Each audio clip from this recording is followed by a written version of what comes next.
Wagner, além, claro, de uma análise do jogo, eu queria que você, se possível, falasse sobre a probabilidade, a projeção de Grêmio, não só do ponto de vista técnico, tático, porque o ambiente que hoje envolve o Grêmio, ele é muito mais, acresce muito mais coisas na busca de um não rebaixamento que parece cada vez mais difícil.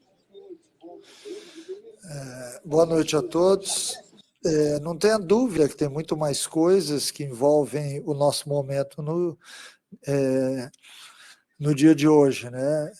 Eu estou falando após uma derrota do Palmeiras, onde muita coisa aconteceu na partida, e a gente está aqui tentando achar as explicações, aquilo que aconteceu, mas o que importa, né, é que nós temos que reagir.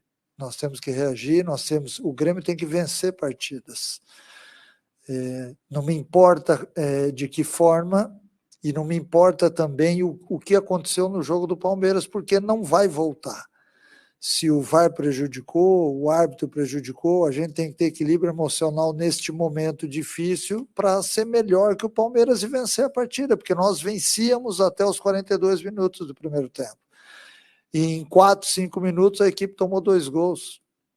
Então isso mostra que faltam ajustes, né? Eu não quero aqui de maneira alguma falar sobre o que aconteceu, porque se houve acerto ou erro no VAR ou na arbitragem e tudo mais, não vão voltar aos pontos. Então eu tenho que partir olhando para frente.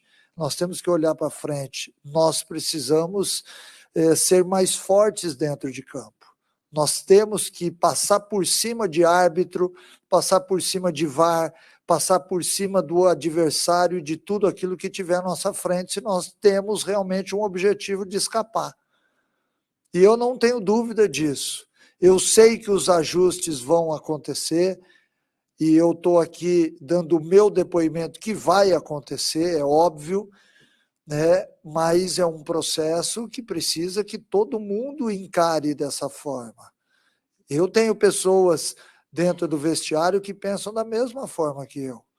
E é importante, neste momento, a gente vestir uma camisa poderosa, acostumada a vitórias, acostumar a chegar aqui e falar o porquê que nós vencemos a partida e não o porquê nós perdemos a partida. Então nós temos que resgatar o mais rápido possível isso e passar para o torcedor uma tranquilidade. Eu vi um Grêmio hoje brigando o tempo inteiro.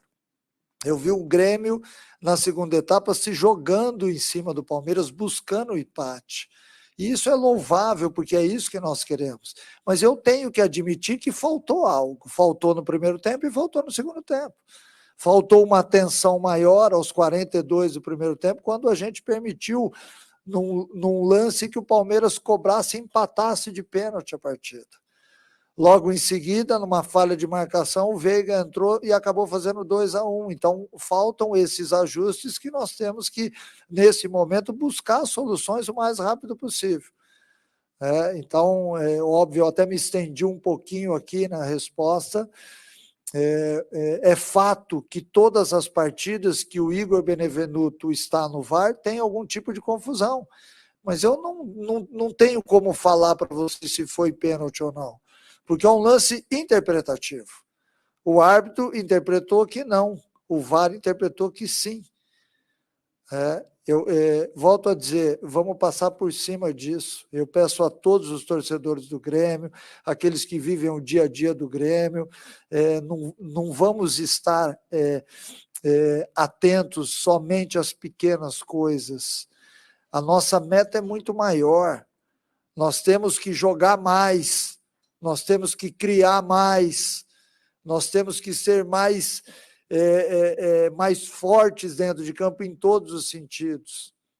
E aí nós vamos escapar com certeza. Eu continuo acreditando, eu sou um otimista, eu enxergo todas as minhas responsabilidades, seja na escalação, nas trocas, em tudo, no formato de jogo, mas eu sou um otimista, eu continuo acreditando muito.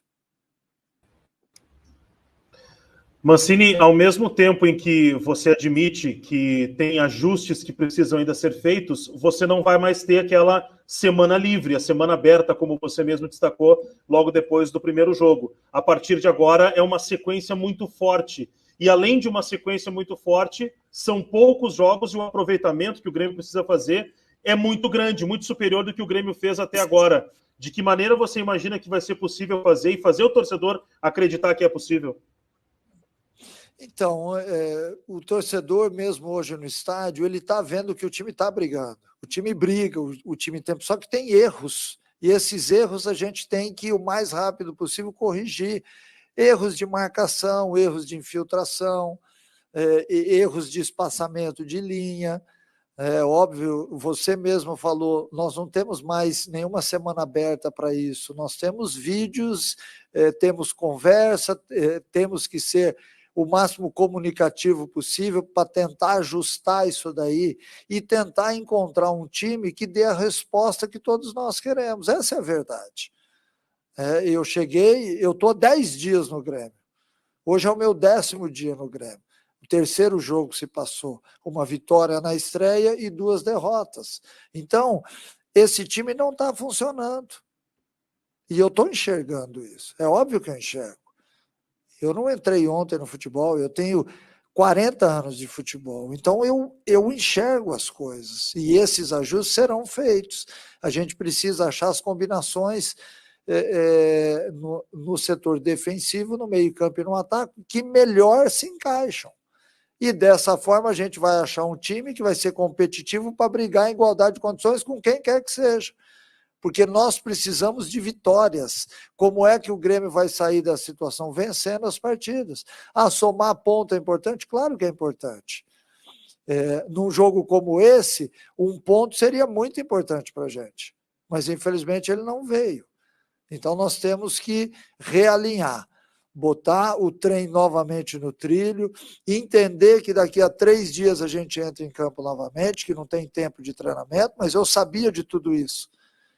O dia que me fizeram o convite, eu sabia de tudo isso. Eu sabia que nós teríamos 2 semanas abertas somente, e por isso eu intensifiquei muito na parte tática, e que depois a gente teria uma sequência de jogos, assim como todas as equipes vão ter.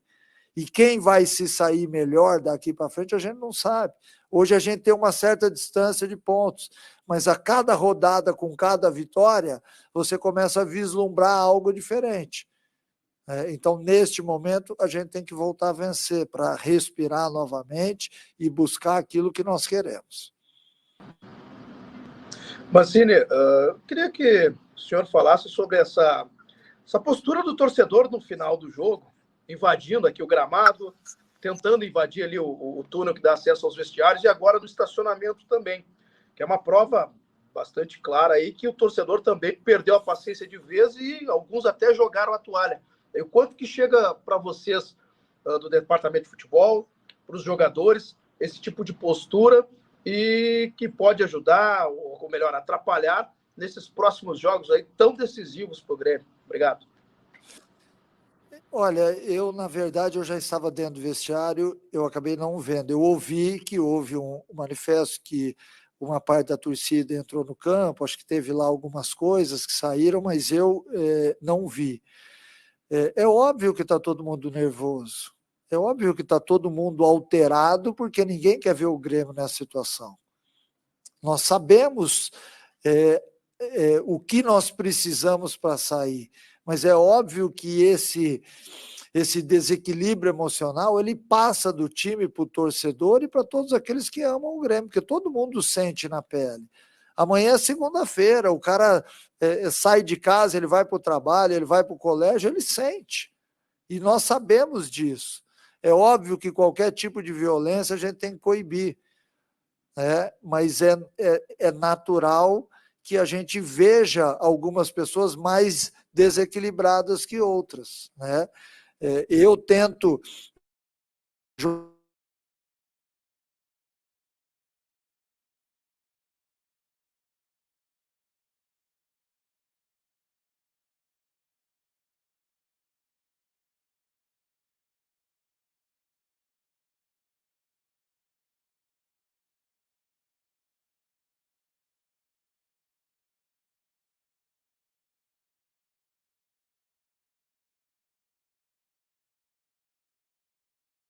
passa a ofensa, e eu acho que nós estamos no momento de dar as mãos, né? Se lá atrás, 10 dias atrás, o dia que eu cheguei no Grêmio, eu pedi exatamente isso, que todo mundo desse as mãos, hoje a gente está precisando mais ainda, porque já se passaram 9 pontos e a gente perdeu 6 deles, né? Então, vamos recuperar o bom senso, vamos nos reequilibrarmos emocionalmente, porque todo mundo tem um pouquinho a fazer. A gente aqui no dia a dia, os atletas, os funcionários, a diretoria, o torcedor com o pensamento positivo, que a gente vai alcançar sucesso. Mancini, mas o que te leva a crer, tendo em vista as escolhas que tu fizeste para o jogo de hoje, como Jean-Pierre e Diego Souza, de que o Grêmio vai conseguir sair da situação que está com esses 2 jogadores? Jean-Pierre e Diego Souza são grandes jogadores. Eu não vou aqui falar individualmente deles, porque senão eu teria muito tempo da entrevista que eu posso falar outra coisa. Tanto é que eles são tão importantes que nós, no primeiro tempo, em 42 minutos, a gente fez um gol, perdeu mais 1 ou 2 e tivemos uma boa conduta em termos táticos. Nós tomamos 2 gols no final do tempo, não por culpa de Jean-Pierre e Diego Souza, por culpa de todo o sistema de jogo. E eu não vou jamais aqui individualizar ninguém. Eu já conheço todos os atletas do elenco, sempre que perde-se um jogo, é natural que alguns sejam sempre culpados, mas a gente não faz isso, não é da minha índole fazer isso, botar o dedo em cima de 1 ou 2, não. Todos nós ganhamos juntos do Juventude, todos nós perdemos do Atlético, lá na segunda-feira, e hoje do Palmeiras. E dessa forma a gente vai construir um ambiente favorável, um ambiente vitorioso. Eu acredito muito, eu tenho outras peças, aquelas peças que porventura não estiverem funcionando, eu estou aqui para fazer as trocas e sou responsável por isso. Se muita gente interpretou que esses 2 atletas hoje foram os culpados, eu não enxergo dessa forma, sinceramente. Eu volto a dizer, eu tenho tempo bastante de futebol para entender aquilo que está acontecendo. Eu já vivi isso em outros lugares, assim como eu também já vivi dias de vitórias. E nós temos que entender que, neste momento, é natural que todo mundo analise o resultado. A perder o Palmeiras está tudo errado, e nem tudo está errado. A gente tem que partir de um princípio. Ajustes serão feitos com certeza. Eu já falei isso aqui. Mas eu não sou do tipo do treinador que vai botar a culpa em A, B ou C. Todos nós aqui acertamos juntos e erramos juntos. Professor, mas esses ajustes que o senhor cita podem ser trocas no time, podem ser mudanças de peças, e como se reequilibrar, né, fazendo só, como o senhor disse, 6 pontos nesses 9 disputados, fazendo só 3 pontos nos 9 disputados? Não tenha dúvida que as mudanças vão acontecer, sejam elas de peça, de sistema, enfim. Eu acho que o mais importante hoje é você ter uma equipe coesa. E para você ter uma equipe coesa, você tem que juntar peças que se encaixem. E embora o Grêmio tenha feito boa parte do jogo bem jogado no primeiro tempo, boa parte do segundo tempo também bem jogado, não está encaixando. Não está encaixando, e eu estou aqui para falar que eu estou enxergando isso. É óbvio que eu estou enxergando. Eu não estou ali à beira do campo, alheio a tudo que está acontecendo.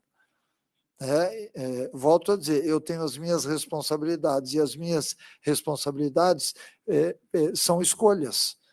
E é óbvio que eu vou escolher aquilo que eu acho que eu tenho de melhor nas mãos. Alguns atletas podem sentir mais emocionalmente do que outros. E tudo isso a gente tem que avaliar ao longo da semana. É por isso que nós temos uma equipe que prepara, que assiste, que analisa os jogos, outras pessoas que estão no nosso dia a dia analisando comportamentos emocionais, que é para a gente tentar rapidamente fazer as escolhas certas para que o time possa ser competitivo. A camisa do Grêmio, ela é marcada por competitividade. Se nós não formos competitivos, a camisa do Grêmio fica descaracterizada. Então eu vou buscar exatamente isso. A torcida tem a minha promessa disso. Eu vou buscar o time mais competitivo que eu tiver. Porque eu quero um time brigando o tempo inteiro, e não estou dizendo que não foi de briga hoje, nós brigamos, mas tem que ser uma briga encaixada, com sistema tático, com marcação, com posse de bola, com agressividade. Desde que eu cheguei aqui, a palavra que eu mais falei para o elenco até hoje foi ser agressivo em todos os aspectos do jogo, seja na parte ofensiva ou na parte defensiva. Mancini, boa tarde. Eu tenho até sido repetitivo aqui nas minhas coletivas, desde o final da gestão do Renato. Depois passou o Thiago Nunes, passou o Filipão, e agora, primeira vez que eu estou participando com a coletiva contigo, sobre o sistema de jogo, tu inclusive salientasse aí, de repente, mudar o sistema de jogo. E eu pergunto, né, porque a gente não consegue acompanhar os treinamentos ainda, né, em função aí da pandemia, que outras formações, outras formatações, outros sistemas são testados, e eu gostaria, por gentileza, que tu pudesse explicar de forma sintética, rápida, por que não há essa mudança? O que impede de fazer uma mudança no sistema? Ao meu ver, esses dois abertos vêm trazendo o Grêmio, desde muito tempo atrás, não dá resultado. Obrigado. Olha, é difícil eu falar sobre toda a temporada, né? Eu estou há 10 dias, e em 10 dias é difícil você chegar para mudar um sistema de jogo, né? Você tentar ajustar aquilo que está sendo feito há bastante tempo te dá uma segurança maior. A partir do momento em que eu tenho que mexer no sistema de jogo, é uma coisa nova para todo mundo. Aí vai ser nova para o treinador e vai ser nova para o jogador também. Então, por isso é que a gente, dentro de uma coerência, a gente tentou manter aquilo que vinha sendo feito para que você não fizesse grandes mudanças, para não gerar desconforto.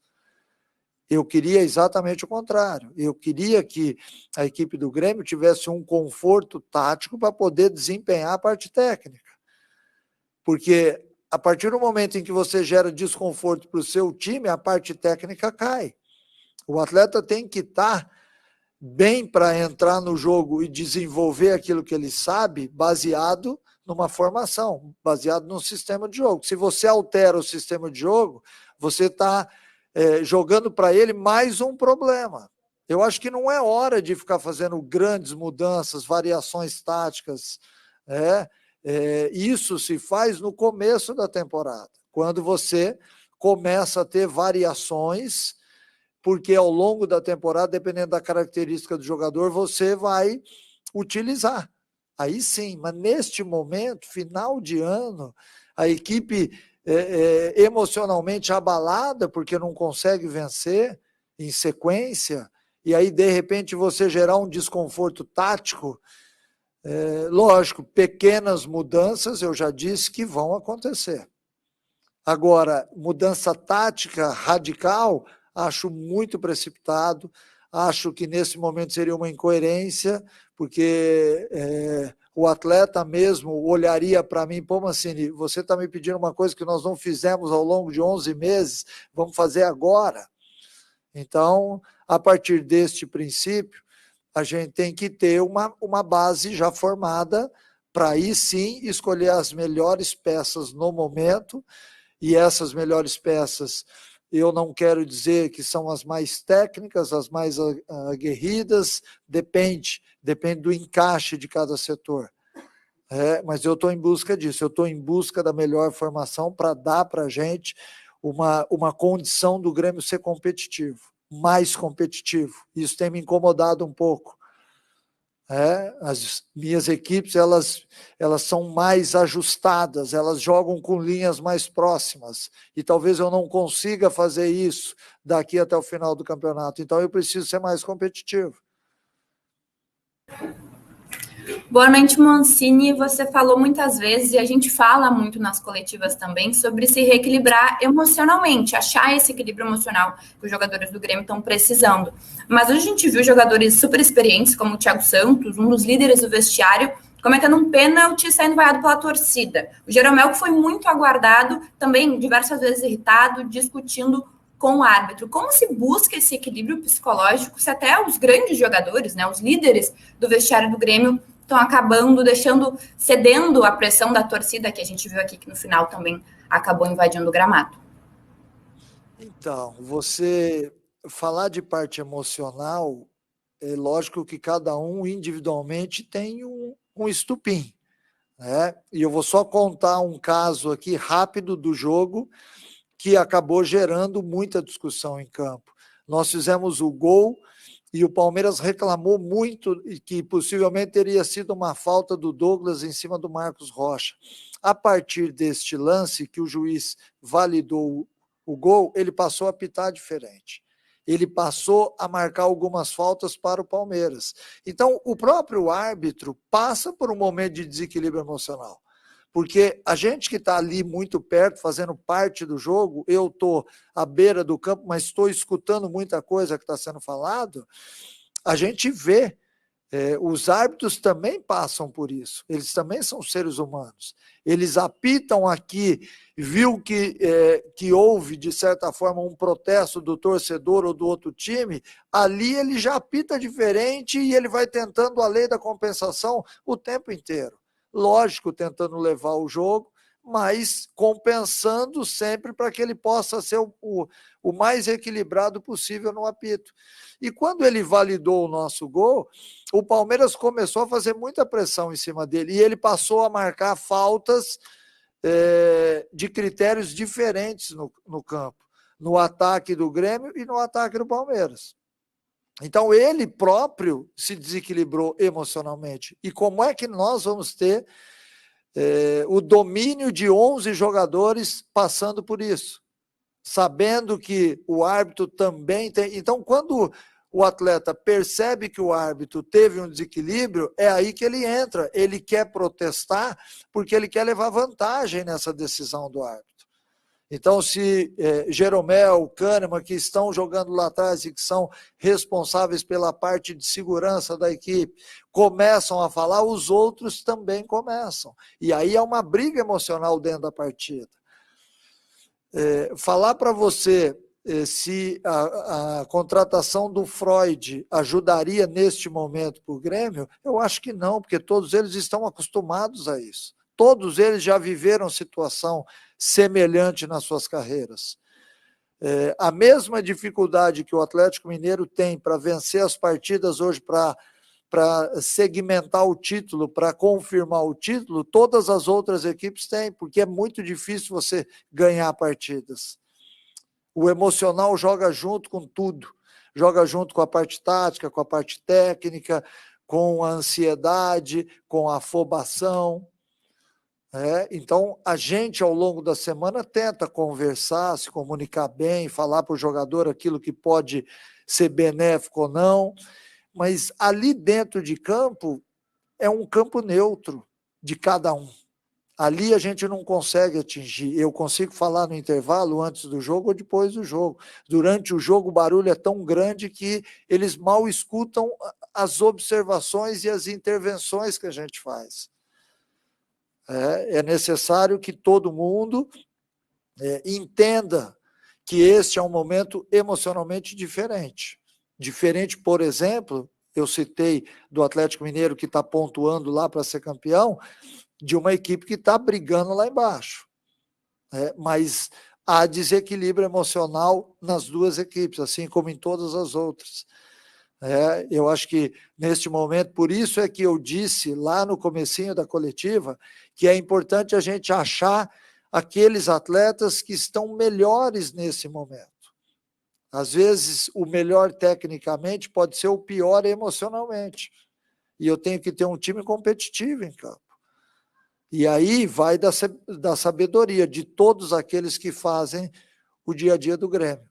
Porque eu preciso dessas pessoas comigo todos os dias, porque eu não consigo olhar para 35. Então, essas pessoas me ajudam. E dentro do treinamento, a gente vai confirmando aquilo que fora de campo a gente vê. E ali eu estou muito perto do jogador para entender, para chamar atenção, para cobrar, ou para dar moral também, porque tem muita gente que está sentindo o momento. Mas isso é fruto da carreira. Isso faz parte da carreira de quem escolheu estar aqui sentado e de quem escolheu entrar em campo e jogar futebol. Então tem que se superar nesse momento. Agora, volto a dizer, o mais importante é a gente saber do que nós precisamos, e a gente sabe. A gente sabe. É tomar atitudes, porque elas são importantes nesse momento, porque elas acabam, de certa forma, recolocando o trem nos trilhos, e ter um ambiente favorável. O torcedor, ele está chateado, a gente sabe disso, mas a gente precisa do torcedor. E hoje ele jogou junto com o time. Eu não posso falar uma vírgula, porque o torcedor esteve presente em todos os momentos, junto com a gente. E é essa energia que vai nos ajudar. Não foi o suficiente hoje? Não foi, a gente reconhece. Mas não pode deixar de existir, porque se deixar de existir, vai ser mais um adversário para a gente. Obrigado a todos, boa noite.